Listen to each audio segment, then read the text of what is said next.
ওইস কি দুদু, আমি যেভাবে আপনাকে আয়ুর্বেদিক চিকিৎসা পদ্ধতি দিয়েছিলাম, আমরা যদি ইয়ে ঠিকঠাক মতো প্রয়োগ করতে পারতেন, মানে নিতে পারতেন আমি, হেলে কোনো কেরমি এই যে আপনার ব্লুটুথ বয় যে অসভ্যটা এক কাপ আপনাকে এই যে নির্মমভাবে নির্দয়ভাবে ঘরের মধ্যে আটকাই রেখে যে অপমান করতে আসে, কোনোভাবেই সেটা সে করতে পারতে না।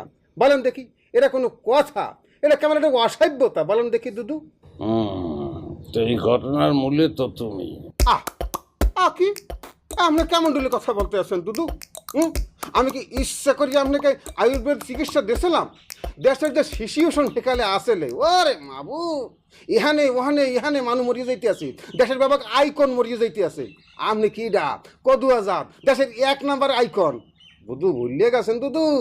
৭৬ বার আপনি আসি দিয়েছিলেন। হেপেননি তুমি আয়ুর্বেদিক